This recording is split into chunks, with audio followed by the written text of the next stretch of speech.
Hello and welcome everyone to another Sales Hacker webinar. My name is Scott Barker, run partnerships at Sales Hacker, evangelist at outreach.io, and very excited to have this conversation. This kind of spurred from a few months back. I went down to LA for a Revenue Collective dinner, and I was very lucky to meet Laura Guerra, who is my awesome guest. Laura, welcome. Thank you so much. I know I'm really excited to chat with you. We're going to be talking about everything that we were chatting about on the rooftop of the Whaler in LA. The Whaler. Yes. If anyone is in LA, the Whaler has a fantastic patio, and you can easily kill a few hours talking about sales up there. That's for sure. So that's where this spurred from. Laura and I had really this fantastic conversation, really just exchanging war stories and talking about how we ended up where we both are. And I think we've both been very lucky and also worked very hard to get to where we're at. And it's important for myself and important for Laura that we kind of give back and tell a little bit about our stories, and so that we can help, the next generation of sales folks that are coming up, mirror some of the things that we did, and then also not do some of the things that we did, because we all make mistakes along the way. So the topic of this webinar is the No-B.S formula for building a career in sales. And especially if you're, early on in your career, it's so unbelievably important to lay the foundations early, and it's going to make it so much easier as you roll. But so quickly, just wanted to introduce Laura. So for those of you who don't know, Laura is the director of sales at Eat Club. And Laura, do you want to just give a little bit more color of your background? How did you end up at Eat Club? What is Eat Club? And then, give us the quick kind of breakdown. Yeah, absolutely. So let's see. So I was living in LA at the time, working for a digital mindfulness and emotional intelligence training startup company. So similar to like a Headspace, that was the space that I was in at the time. And I was working remotely in kind of 25-person startup, wearing a lot of hats as you do at a company at that stage. So doing a little bit of everything from channel sales to enterprise sales to being an SDR at times. And when Eat Club reached out, I was extremely excited about the space, about the leadership, about the vision for the company, about the opportunity to be in an office again, because at the time I was in a role that was completely remote and traveling a lot. And was really excited about the industry, like food tech, right? Food and technology, two things that I can't live without. Most people can't. And so, that's how I ended up here. I love it. Yeah. That's awesome. And so just quickly before we dive into it, so this will be kind of like a podcast style discussion. So we really want to get everyone involved. So if you have any burning questions, maybe something that you're dealing with in your career, maybe you have a terrible manager, or maybe you're looking elsewhere, or maybe you want a promotion, or maybe you're just feeling a little bit stuck, please introduce yourself, name, title. If you don't feel comfortable doing your name, title, that's okay too. But get involved. So ask questions. There's a Q&A at the bottom. I'll kind of be monitoring it as we go.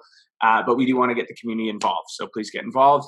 And last note is we do record all of these. So we'll send this out within about 24 hours. Every single time we do this, I get about 10 emails being like, hey, can I have the recording? Trust me, it is coming. It just takes a little while. But okay, so let's dive into this. So you get to Eat Club. You've kind of transitioned from this mindfulness, this wellness area. Let's backtrack a little bit. How did you initially get into sales? Did you always want to be in sales? Because it's not, some people fall into it. How did you initially get into it? Yeah. So technically my first job in sales was probably when I was like 8 or 10 years old, selling Girl Scout cookies. Nice. And yeah, I was like that girl on college campuses selling cookies on 420. So I very quickly product market fit for sure. Exactly. Right. And so I quickly learned at a young age, like if you work hard and if you're creative and think outside of the box, like you have control of your own destiny, right?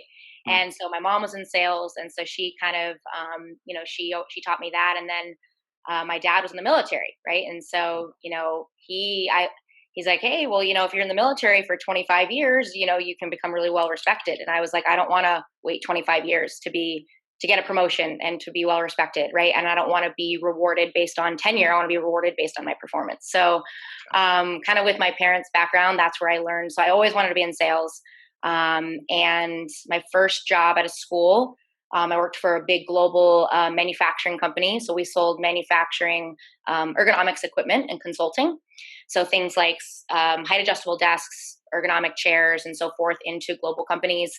And from there, I worked for Will. So really, yeah, it's interesting kind of background. I've sold like actual physical products, consulting, SaaS, and now food tech, which is really kind of a combination of the two. So yeah, that's cool. And that right there, I think, is a massive career advantage, knowing that you want to be in sales. Like looking at it as a career from day one is huge. I know, like, I think I wanted to be a lawyer until I was like 13, but after that, I was like, I don't have the stomach for that much school. mm-hmm. And I more like the idea of, debating and talking to people and problem solving and that side of it. So then naturally I was like, oh, okay, there's this thing called sales. And when you almost begin with the end in mind, it helps so much. I think a lot of people look at sales sometimes as like a stepping stone, or I'm going to do this, or I'm going to be a BDR and then I'm going to go here, or I'm going to be an account executive for a while and then I'm going to do this. But if you look at it as a career from the get-go, that's definitely an advantage. Oh yeah, 100%. And I think like, we were listening to this podcast at our sales meeting last week on like the power of greatness, that podcast. And so it was all these female athletes talk like champions, right? Talking about like what it takes to be a champion. And it's this obsession. Like that's what it is. To be the best, to do what it takes, to do what others are not doing. And that level of commitment. So I think like if you're in this, and not everyone, if you make a decision to get in sales like later in your career, that's fine. But I think it's just this idea that like once you commit to something, you got to be 120% all in, right? Totally. And so yeah, totally. So quickly, just going over to the community here. So Ilkan, thank you. We've got the National Director of Partnerships Development. Nice to meet you, man. Thanks for jumping in. Rajan, manages sales for a SaaS company, looking to enhance his capabilities to connect first-time prospects to have more engaging conversations up front. And then last one, the one I want to get to, Daniel. Daniel has a great question, and I think will help us actually frame this conversation. So good question, Daniel. How do you define a successful career in sales? Is it about achieving some objectives? Is it about promotions? Is it salary? Is it peer recognition? In your eyes, Laura, what defines a successful career in your eyes? Yeah, that's a great question. I think, all of our priorities change at different points in our life, right? And so I think it's like you might not want to know what your end goal is. You might not know what that is. For me, I always have, which I think has helped. Yeah. But I think it's like feeling truly fulfilled by what you're doing. And so I think it's a combination of looking at like and balancing like culture, growth, opportunity, and salary. I think it's a combination, but being truly honest with yourself about like what is it right now that is like my non-negotiable. What is the number one thing? Because it's really difficult to have it all, right? And so again, early on in my career, like learning was the number one most important thing. Like you said, building the fundamentals, building that foundation, learning the right habits, right? The right sales habits. That was the number one thing. Right now for me in my career, like I would say that I think for my experience level and for what I've done, I'm really proud and I've accomplished a lot, but I also feel like I'm just getting started, right? So like, I think you can, even if you're young in your career, if you're an SDR and you're crushing it and you're a year in, like you can feel like you have a successful career. And in fact, you have to have that mindset of like, I feel like I'm successful, that confidence, but I still have a long way to go. Right. Yeah. And so I don't think it's like we ever really driven people ever get to this place of like, I've made it. Now I'm successful. Right. I wish. Yeah. Or Yeah. maybe not. Maybe I'd go crazy. Yeah, Yeah. I say all the time, like I don't even feel like I've got to the start line yet. Like I'm not even close to where I want to go. And so I think to flip that question a little bit, Daniel, I think you have to everyone has to define success for themselves, um, I think chasing just the money is probably a quick way to unhappiness. But it's a part of it. I'm right there with you, Laura. Like learning was so important to me early in my career. It was just this like insatiable desire to like need to grow and learn. And I think that's really important to kind of have that at the beginning of your career. And then maybe you can go through kind of more of an earning stage. And okay, now I have all these tools. Let's make some money so that I can free up some of my time and spend my time away from the office doing things that I love, which will then kind of make this circle of now I'm happier and now I can produce more at work. Yeah. I know currently I'm really benchmarking a lot on just like how excited I am to do what I do every day. And to me, that's success when you roll out of bed and you're like, let's go do this, like having a good time.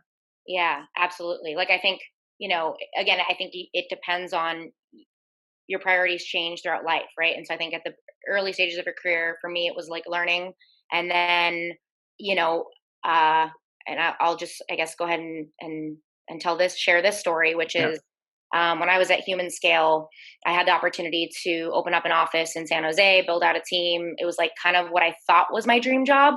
Yeah. They didn't pay for an MBA of any school of my choice. Like it was like the dangly carrot, right? Which and my heart was just not in it. I was like living in San Francisco at the time, and I was really having this craving to sell something that I was extremely passionate about, and which was mindfulness, emotional intelligence, leadership, like all these things that I wanted to be as a leader.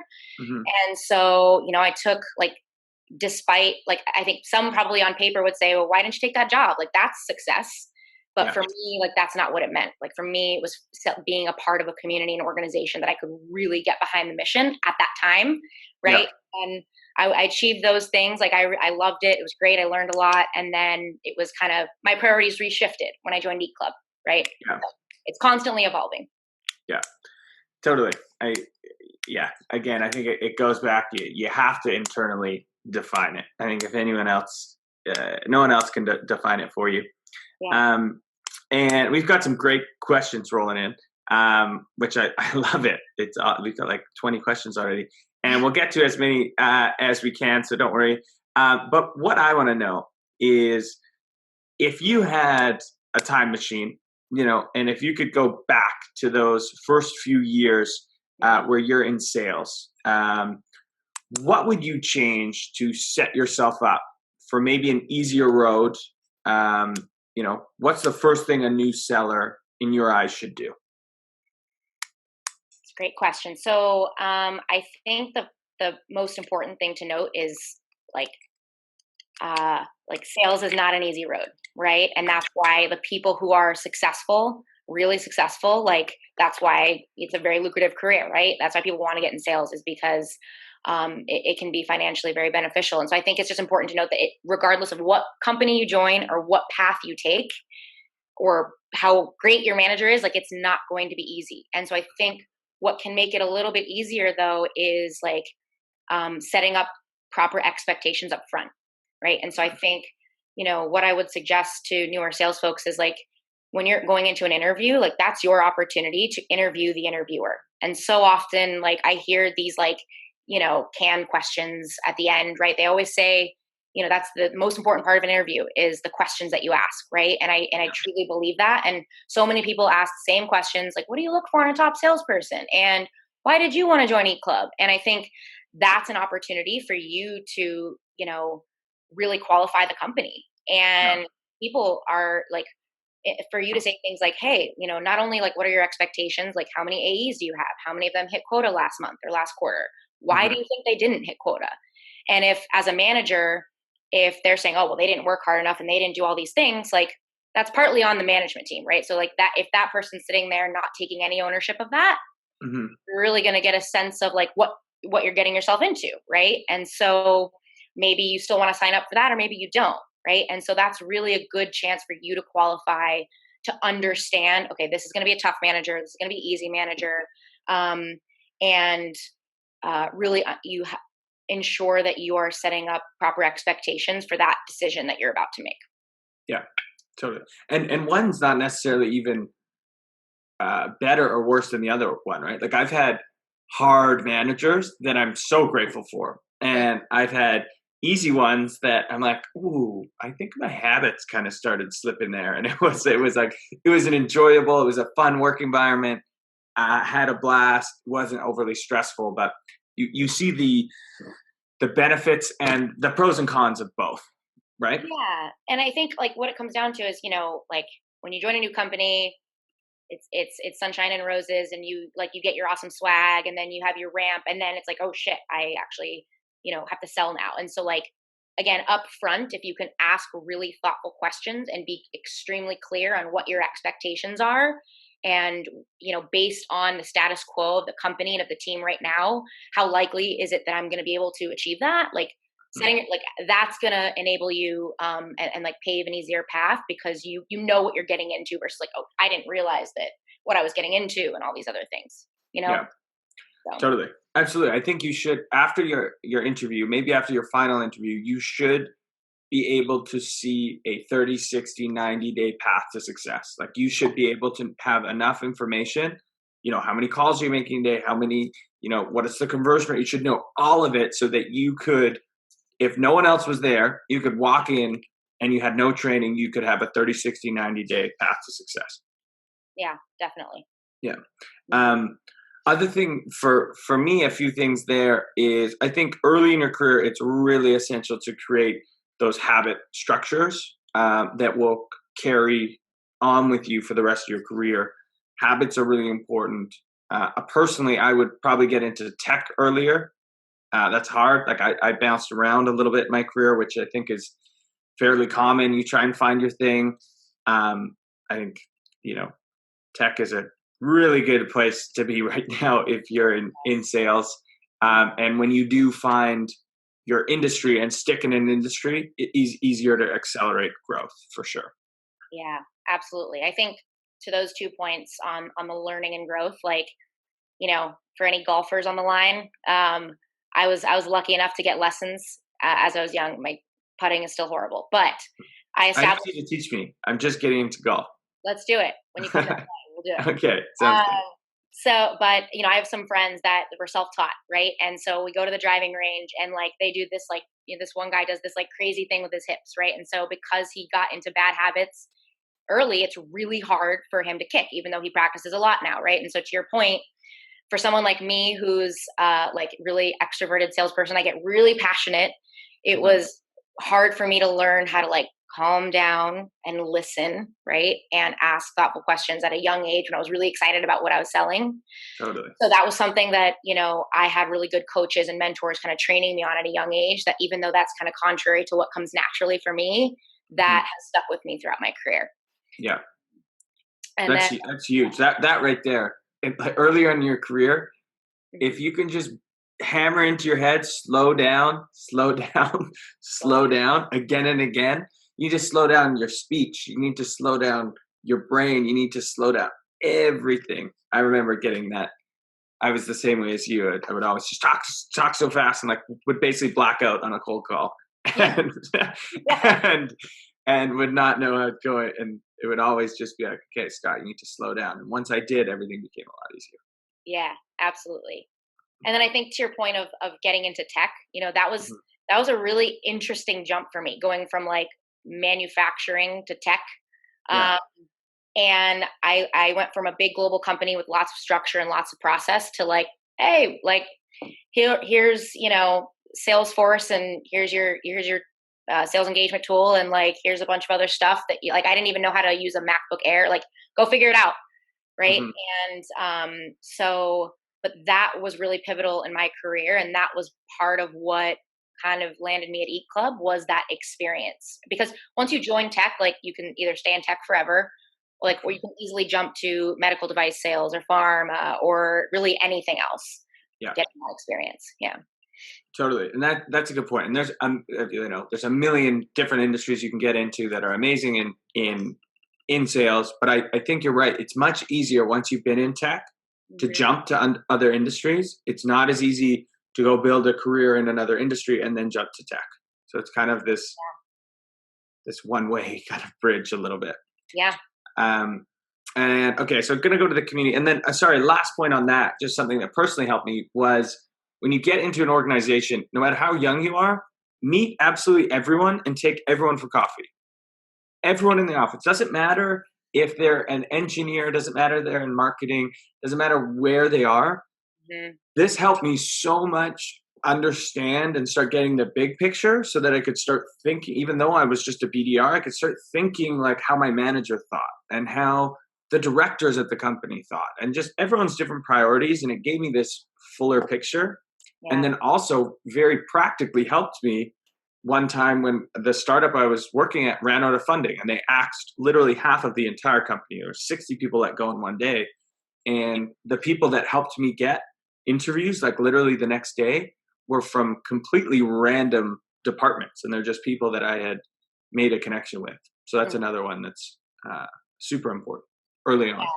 Oh yeah, absolutely. Like, I think that that's absolutely critical, that most sales reps don't do enough of, is like building your brand internally and like building like a tribe of people internally, right? Yeah. Because especially as you develop your career and like when you close, like if you're an enterprise rep, like you can't do that alone, right? There's generally a team, sales engineer, whatever it is, people in product that have helped you. And I think especially for folks looking to get into a leadership position, like I think what's most interesting, the big key learning for me is I was like, I don't know if I want to get into leadership because like I love selling, right? And I think what I quickly learned was that in a leadership role, I'm selling every day, right? Not only to your team, but to other departments about like, hey, tactically, like I want to make these changes. Hey, we need to, make X, Y, and Z changes to the product so that the team can sell it. And so when you can have advocates like in different departments, cross-functionally, that are on your side, like when they've got a million other priorities and things that they need to work on, and for you to pick up the phone and say, hey, I want to talk to you about something. Like if you have that relationship there, you're going to be much more successful. So totally. Yeah. Absolutely. Yeah. It makes your life so much easier down the road when you're looking at cross-departmental initiatives and things, if you have some people in your corner. All right. So let's go quickly to the community. This question is awesome and something that has personally happened to me. Curious to hear if it's happened to you, Laura. Luke says, how do you handle not getting a promotion that's been promised for months? One that has been earned, no less. So it sounds like Luke was told he was getting a promotion. It may or may not have been given to someone else. And now he's sitting there and doesn't know what to do. Does that ever happen to you? Or if so, how did you handle it? And if not, how would you handle it? So that has never happened to me. And I think if you are promised, like if you achieve X, Y, and Z by this time frame, if you've achieved those things and you ask for it, there are cases where some extraneous circumstances could impact that, right? Based on like strategic directions or whatnot. And I think ultimately what I would do is like, if you trust your manager, like some managers, sometimes you can tell they're giving you corporate, baloney. And I think if your manager is saying like, hey, I need another 3 months because of X, Y, and Z, we needed to, like, if you're at a startup, we needed to use that role to hire an engineer, like you're next, like that's up to you and your relationship with your manager. But ultimately, like that's a huge red flag. Like that's a huge strike. So I think that's one strike, right? So it depends on like, have you had 2 strikes previously and this was like the 3rd strike, right? Or was this really the first kind of red flag that has come up for you? Because if it's the first and you have a good relationship with your manager, I would maybe wait and stick it out. But if this was like the 3rd thing that you've been promised or the 3rd thing that, hasn't gone your way, like that, at that point, I would say, okay, it's probably time to start looking for something else. Yeah. I think that's all great advice. And one thing that I've learned throughout my career is people are pretty consistent. So Mm-hmm. if, like you might think, oh, this is one time thing, or this has just happened twice or three times. If Mm-hmm. people are breaking promises, they probably do that quite frequently. Right. People who don't break promises never break promises. Mm-hmm. Um, and yeah, so something similar happened to me. I wasn't actually promised a promotion. I was up for a promotion. Someone else got the promotion. I remember feeling super bummed at the time. And I think it's a good time to just reflect a little bit and like go to the market and see what you're worth. Like there's nothing wrong with, Mm-hmm. taking an interview or two and going out there, seeing what's going on. I would suggest that with everyone. Even when I've been extremely happy in my career, I'll usually do one or two interviews a year just to see, if the interview process out there is changing, which it does change pretty frequently, and B, just what does the market think I'm worth? It can be a really helpful exercise. And even if you don't take it, it can sometimes help build confidence, right, in yourself. Yeah. Okay, hopefully that answered your question, Luke. Yeah, I would, to Laura's point, just keep tabs on this manager, make sure they're not breaking their promise too often, and then go out in the market and see what you're worth. There's lots of opportunity out there right now if you're unhappy. Okay, let's talk a little bit about, in the similar vein, what do you think young sellers out there should look for in their first org or their second? Sometimes it's the first org, you're just like so happy someone will hire you. You just take whatever job you can get. So sometimes it's actually the second organization that you join with that you're a little bit more kind of proactive and you have a clear head. What should people be looking for? Yeah, I think, we spoke a little bit about this previously, but I think a learning culture for sure. Mm-hmm. And it's someplace that's going to invest in your training and development in your career. And I think Yeah. so. Number one, learning the fundamentals and the foundation of sales is obviously really important, but I think not somewhere that's just going to teach you about sales. I think somewhere that will, give you the flexibility and the freedom to fail and to be creative and to try new things, and that will help you like improve your business acumen, right? And so I think like you can again suss these things out in the interview process and ask like what are the things that you're doing from a learning and development perspective, like what types of trainers do you bring in, do you have those in house, like are those just with the manager, like what does that structure look like here, what does it feel like what progression have you seen from your learning and development or your training and development, how many people have been promoted. So things like that are I think absolutely critical to vet for in your first organization. Yeah, totally. And finding out the career track, because so many organizations will be like, yeah, be an SDR for a year, and then you'll go and be an account executive. You're making all this money, yada yada. But it's amazing how many organizations you'll be like, okay, how many times does that happen? Mm-hmm. And they'll be like, oh, like we did it once and it didn't really work out, so we don't actually really do that much. Yeah. There's a lot of organizations out there, so ask for that proof, for sure. One thing for me that was important that I don't think I knew back then that I would have liked to know is look at who you are reporting into, even more so than like the company, because that is going to be a really big accelerator of your success. Is like your manager, your direct report. Are they going to have your back? Are they going to be an internal advocate for you? Because that can help immensely. Mm-hmm.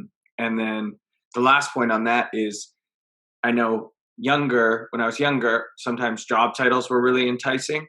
I think it's important that not every job title is created equal. You could be a director somewhere and, a BDR somewhere else, but in the market's eyes, being a BDR at company A is actually more impressive than, being a director at company B. So don't always just chase those titles. And don't be afraid also to take a step back sometimes. If you find a team full of winners in a hot market that's in a super fast growth company, Mhm. You know, it's like the old adage, what is it? If you're offered a job on a rocket ship or offered a spot on a rocket ship, you know, you don't ask where do I go? You just jump on board. Yeah. Um, I know I've taken step backs in my career that hurt my ego for sure, but looking back, they were the best thing that I've ever done. Definitely. And I think on that point too, aside from just the job title thing, also I think younger sales folks can be swayed by like the fancy logo of like a big Mhm. company, Yeah, right? And so like, and sometimes overlook the opportunity, the growth opportunity that could happen with a smaller company, right? Or a yeah, startup. So totally. again, I think it's like looking at each of those opportunities objectively, and but like you said, most importantly, your manager, and really getting an understanding and asking during the interview process, like, what is life like here? Like, what are the programs that you've put in place Yeah, with your team? You know, so totally. Yeah, you could go, you know, get a job at Google or Microsoft, but you'll be one of 1,000 people, yeah, and or you can go join a startup and there's, you know, your manager has two direct reports, so you have 50% of their time right there, yeah, and if they're the right ask, person. yeah, and ask your you know, the manager, like, can I talk to one of the BDRs? Can I talk to one of the AEs? I'd love to get some insight from them on you know, day in the life. Yeah, totally. That's a great tactical tip. Um, it's crazy that not everyone does that. And I think may have froze. Can everyone hear me still? Hello, hello. All right. I think Laura might be frozen. Let's go and see if it comes back. Hopefully, it's not on my end. Okay. So let me see. I'll answer some questions while we wait for Laura to come back. We've got some good ones. All right. We'll go with Ren Mark.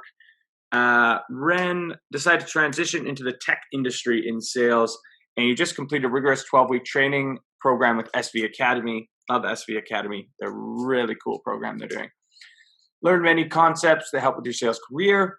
My question is, how do you grow in the SDR BDR role that will lead you to a successful career and trajectory? Also, what are power habits that should be built or worked on? It's a great question. I think how do you grow in the SDR BDR role will be largely dependent on what you're hoping to achieve in your career. I think there's some natural career paths for a BDR and SDR. Either go into management or go the account executive route. I'm typically in favor of and what I personally did was go from BDR to a BDR manager. Gives you an experience leading people, building process, bringing in technology, and then after that, it's pretty easy to jump over and get an account executive job after that, if you'd like. Um, but it can be harder to go the other way. So sometimes if you go the AE track, it can be sometimes a harder jump to get into management because you've never had any experience. Whereas if you've been a BD manager, it's a little bit easier. So if you want to eventually get into leadership, sometimes I think the BD manager position is better. And you can go be director or whatever. And if you want to go hold a bag, you certainly can do that. That's my personal thoughts on it. And then power habits that should be built or worked on. For me, I think because it's such a high stress job that you need to a lot of the habits that I think I formed that were helpful were outside of just my role. So of course you got to back into your number. So figure out your number, figure out how many opportunities you need to hit to get that number. From that, how many meetings you need, and then from meetings, how many calls does it make to do a meeting. So you need to build all of those habits. Those are kind of table stakes. But for me, I think it was building the habits outside of work. So meeting with mentors once a week, seeing if you can, you know, meet people for coffee from other parts of the organization is huge. Make sure you exercise, you know, eating healthy, all of that is also table stakes. So yeah, those would be my suggestions. And I'm gonna text Laura. Internet is out. Shoot. All right. So hopefully she'll come back in shortly. Thanks for bearing with us. Yeah, our internet went down. But I'll keep answering these questions. We went over that one. All right. This one is from Samuel Ling. Sam, thank you for the question, man. Hi, my name's Sam, and I'm SDR for a 10-person startup. My main role is managing the entire lead gen process and qualifying prospects before handing them off to my VP of sales. I'm exposed to a lot more than a regular SDR, but I've been feeling like staying at this startup is almost pigeonholing me until this startup pops.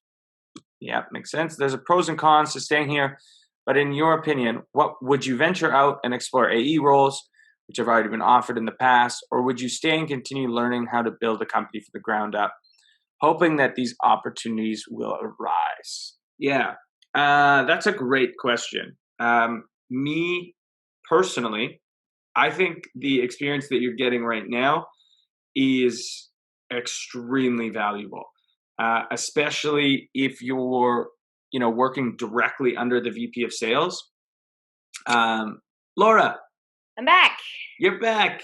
Yeah. The internet went out? What? Did the internet just cut out completely? Yes, it did. Yes, it did. Okay, that happens. Live webinars. Yeah, of course. I love it. That's actually happened a few times to me when we're doing these. So we just got a really good question. So I was just answering some questions from the audience. And what we were talking about is Sam is currently at a startup. He's qualifying prospects before handing them directly to his VPs of sales. He's exposed to a lot more than just a regular SDR would be. But he's feeling like staying at the startup might pigeonhole him into, the growth. Like he doesn't see the growth is there. There's pros and cons to staying here. In your opinion, would you venture out and explore AE roles, which he's been offered, or would you stay and continue learning how to build a company from the ground up, hoping that these opportunities will arise in the future? Would love your thoughts. I think it's a really cool opportunity that he has right now. He's working directly under the VP of sales. As long as you respect him and he's giving you a lot of opportunities to learn from him, it's not too often that you get direct access to a VP of sales and the inner workings of a startup. What is your thoughts there, Laura? Yeah, absolutely. I agree with that. And I think you definitely want to try to stay at a company for at least a year, if not two.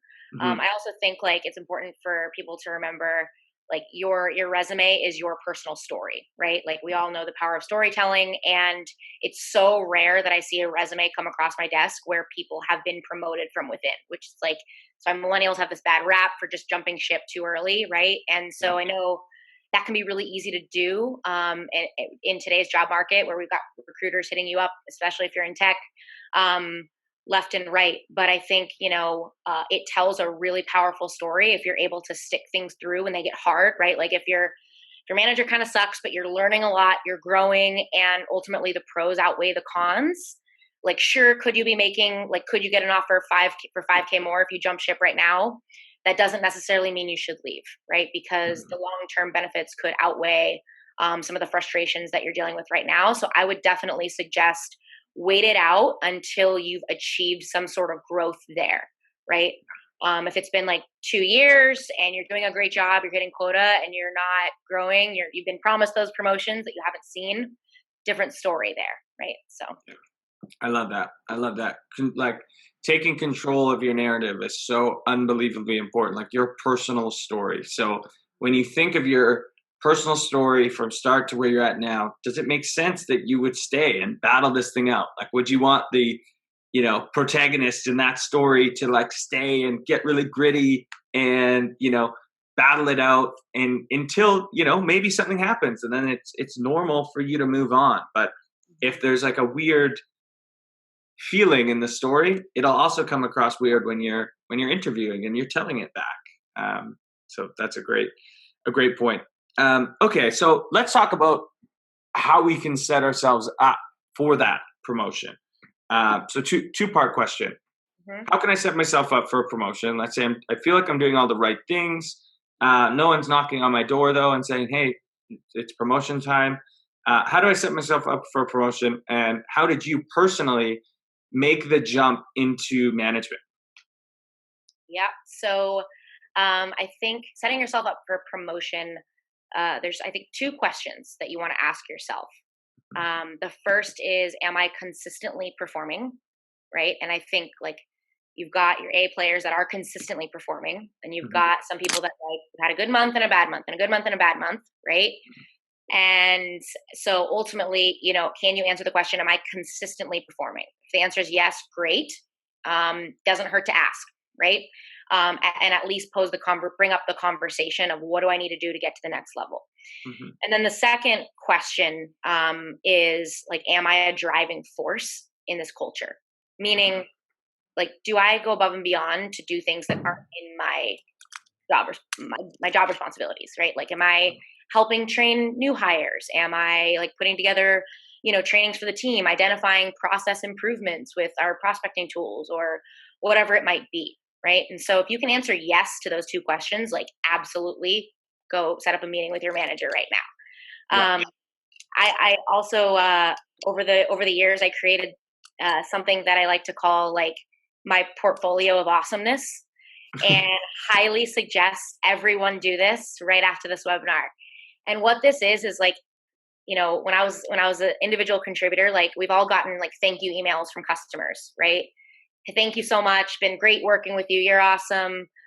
Whether it be from customers, whether it be from colleagues, like thank you so much for your help with that project. Whether it be, old managers, whatever it is, like what I've done is I would forward all those emails to my personal email, and I just have this like folder of all the other people kind of recognizing my contributions. So that's important to have when you're interviewing and trying to get the best like salary and compensation, which we can talk more about later. But then there's also like a tally list of all the things that you've done, big or small, whether they're selling or non-selling activities.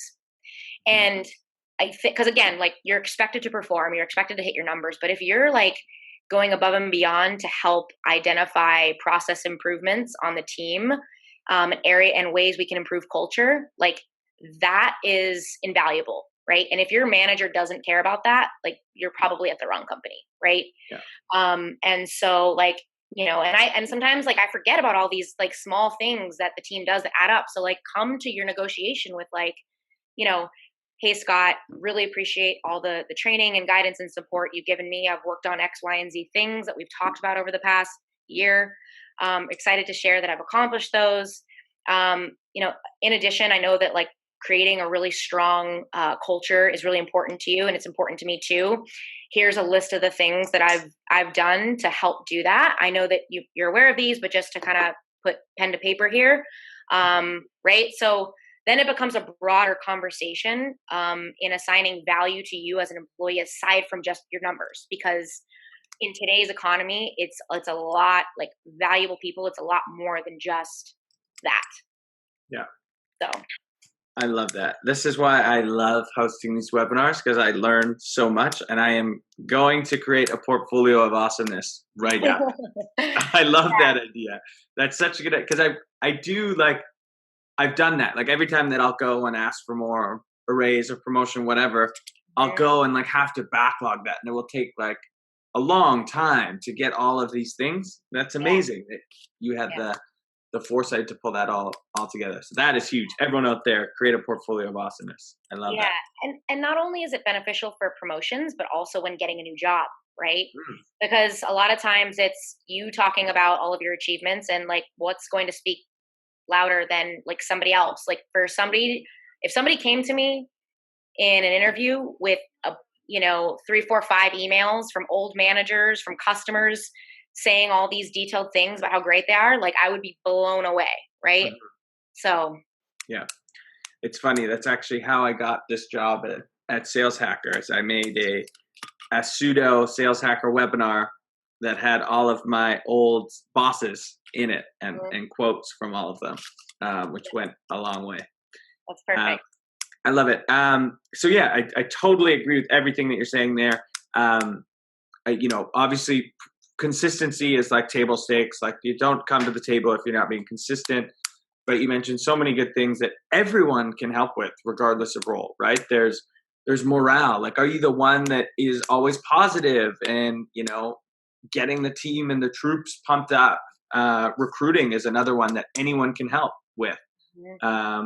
Training the new people. I see a big one now, being more like social presence and brand online is also something that you can contribute, that is kind of above and beyond your role. Yes. I love it. Okay, so second part of that question, how did you make the jump to management? So let's see, this was, probably when I was, I think, like 26 or so. And I thought I wanted to be in management. And then I was really kind of enjoying like being an individual contributor. And so what I did was I asked some of the guys in our global sales program if I could shadow them and spend some time with them to really ensure, like before I made that jump into management, that was exactly what I wanted to do. Because I think people think that, I think good managers make it look easy and fun, and it's obviously very difficult. And so I wanted to make sure that that's what I wanted to do. So I shadowed some of the guys in our global program to understand, hey, if I wanted to be as an individual contributor for 20 years, like traveling a lot, doing well, like what would that look like? What are the pros and cons? And then ultimately like having further discussions with, what I call my personal board of directors. So people in my life, mentors, old managers, and so forth. And so I shadowed kind of both of those groups. And then ultimately my first role in management was a player coach role. So I, had an individual quota on my own. And then also I had a team quota, managing a team of 4. Mm-hmm. So I think like, especially if you're at a startup and you're hungry to get into management, like something I would definitely suggest to, your boss is like, hey, like, let me try it. Let me get into it's a player coach role. Like I'll continue to sell and do the things that I'm going to do. And I can maybe manage like 1 or 2 people. And let me prove to you what I can do before I become a full-time manager. Yeah. Yeah. That's awesome. A few things there that I want to just draw attention to. Personal board of directors is awesome. I love that. I think everyone listening should steal that. I don't have such a cool name for mine, but I have definitely people that I go to and will bounce stuff off. I think that's awesome. And everyone should have that, because sometimes we can't make the right decision for ourselves. And then totally player coach is huge. That was the same. Not the first time I managed people. The first time I managed people in tech was a player coach role as well. I don't know how I feel about them from a company level, but it's definitely like personal. It's how you prove it out with very little risk, right? Because you're still completing your job.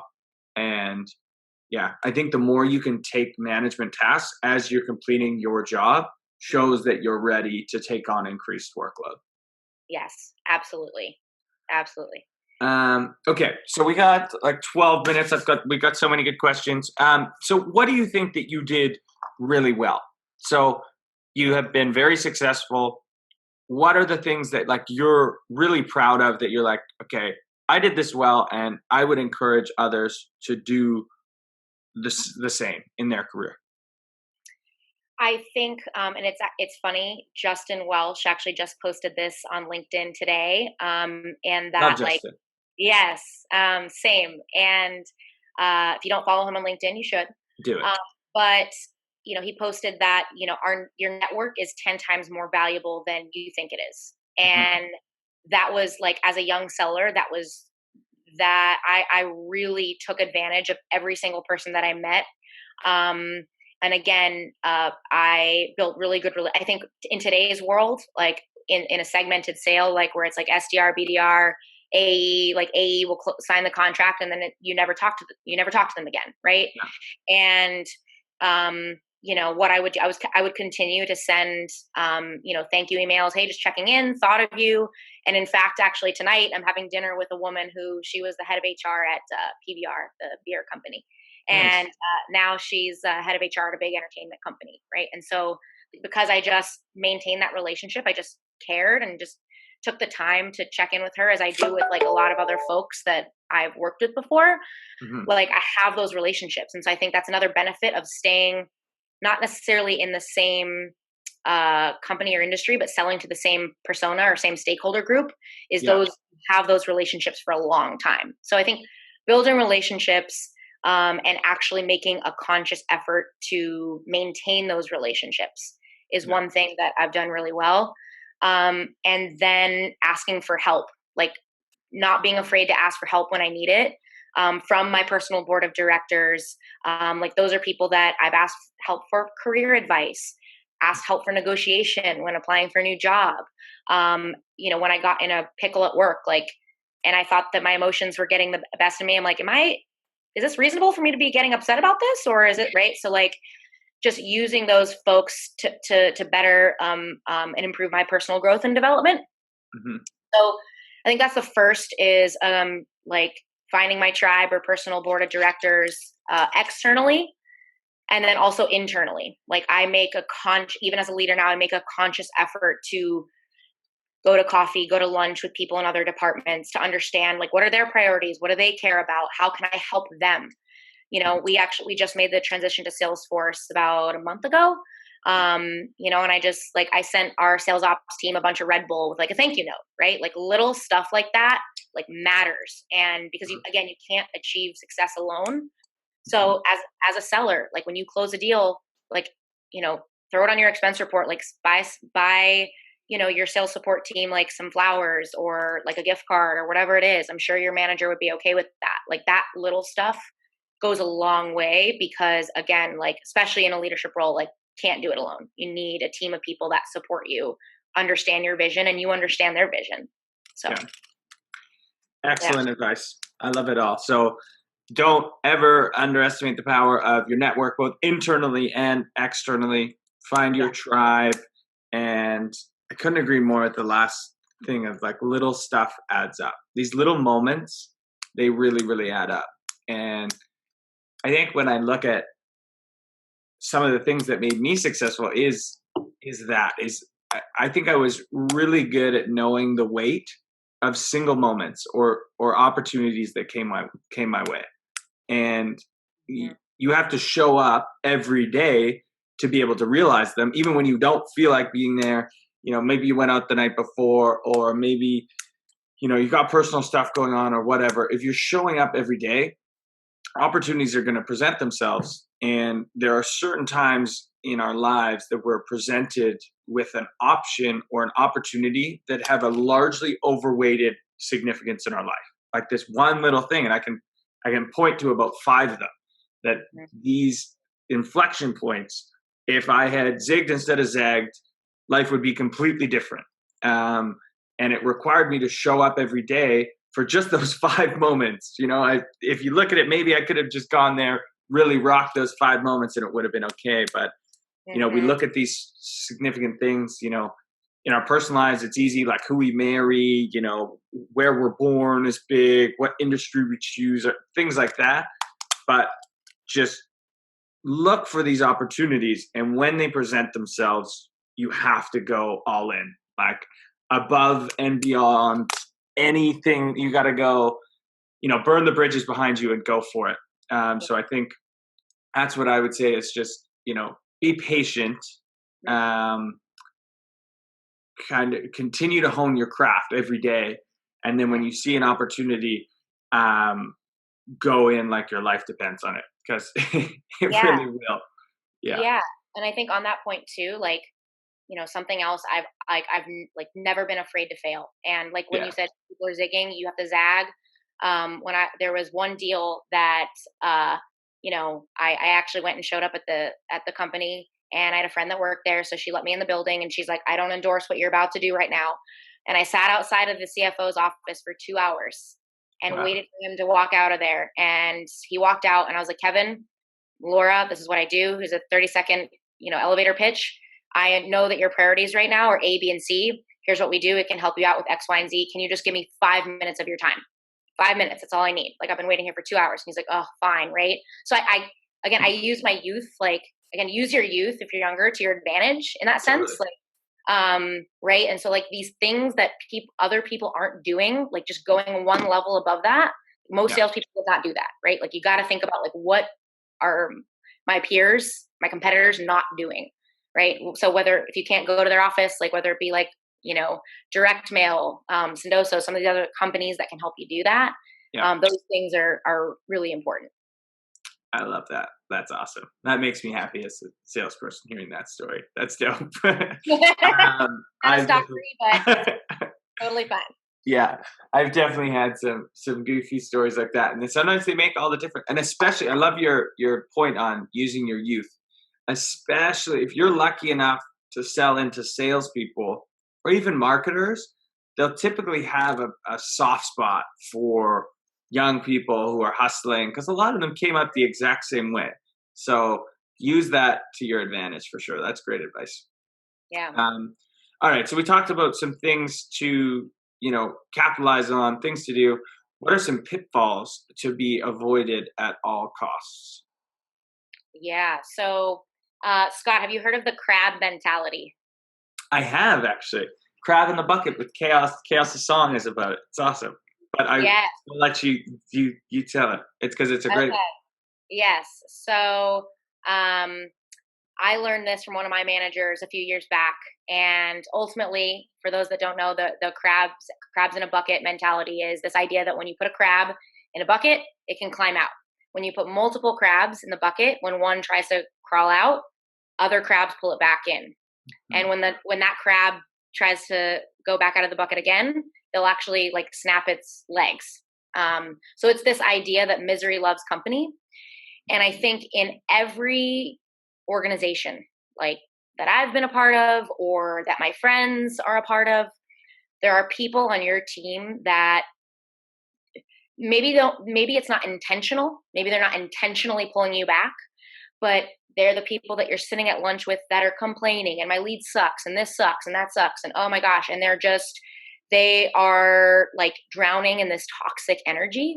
Mhm. And like being when you're hustling, when you're in sales, like that is the worst environment, the worst thing that you can get caught up in. And at times I've found myself getting caught up in that, and just mindset, we all know this, like mindset is the number one most important thing to being successful in sales. And like if you surround yourself with those people and get caught up in that, like it can be really difficult to push through. So I think like being just aware of it, like just knowing that like that's normal, that's going to happen on every team, but just being aware of when you see it and who those people are and kind of how to navigate through that is a pitfall to avoid for sure. Definitely. Yeah.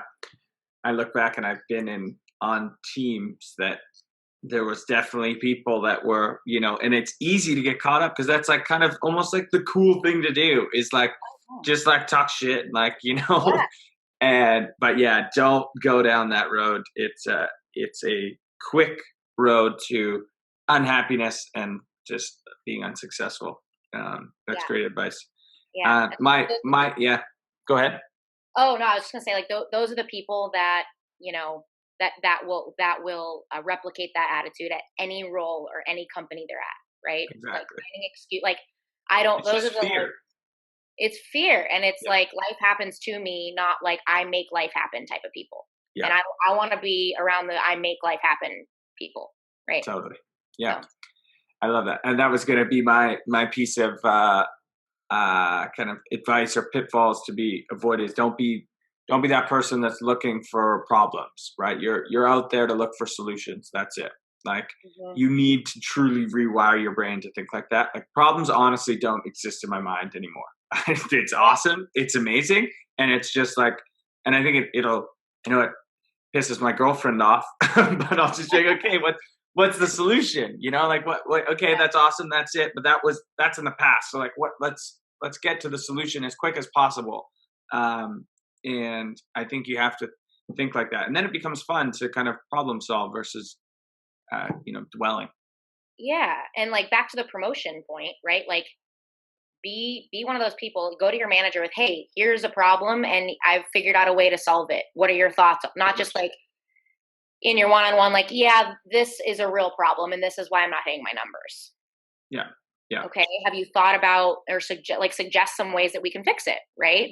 Like those kind of thinkers, right? Um, yeah. I love that.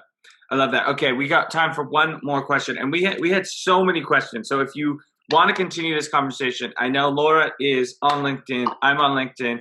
Connect with us. We'd love to help you answer any questions that you have. Sorry we didn't get through all of them. There was tons. So we might have to get you back for part 2 here, Laura. Okay. But last question. If you had 3 pieces of advice for younger Laura, what would those be? So let's see. The first would be like self-education, right? I didn't really get into the like the podcast, the LinkedIn article, all of these things until probably like 3 years ago. And I think if I would have done that a lot earlier, just like made a commitment to improve my sales acumen, my business acumen a lot earlier, I would probably be, a lot further, or just have been more effective in each of my roles. So definitely like just start doing that. Like just the progress that I've made just from, learning from Sales Hacker, from some of these, awesome sales leaders on LinkedIn, listening to all these podcasts, like, has been, has been really impactful for me. So self-education, don't take feedback personally. Don't like fire back. Like I definitely in my career, I used to be like a little firecracker. Like I took feedback so personally. And so really just trying to stay objective and like being able to, again, slow down, like try to understand that, what your manager is saying, and actively work on that. And then the last one, I think, this is, even though in a lot of times I wasn't afraid to fail, I think just also like, don't care as much as what people think of you. Like I am that type of person that likes to be liked. I think a lot of us are, especially like extroverted salespeople. And I think sometimes I tried too hard in getting other people to like me, versus just like, okay, what are the things that I need to do to get my job done while still like maintaining strong relationships. Yeah. So I love that. And that is a great way to wrap up. So be a lifelong learner, self-educate yourself. I think that's so, so, so unbelievably important. I know I wouldn't be half the human I am today without that. Feedback is not personal. I really like that one. That's huge. And I think that's a really good piece of advice for young people to hear. I remember being absolutely devastated sometimes when I got feedback, or really angry, which is not good either. Slow down, and then, care what people think, but don't overweight how much, people think. Like everyone's got their own thing going on. No one actually cares that much. Yeah. And if they do, they're a crab. So exactly. Right? Yeah. Leave the crabs in the bucket. Yeah. I love it. Well, Laura, thank you so much. I really enjoyed this conversation. I always have so much fun talking to you. Thanks for hanging out with us for an hour. And everyone who had such good engagement throughout, thanks for hanging out with us. And have a great rest of your week. Awesome. Thanks, Scott. Peace. Bye.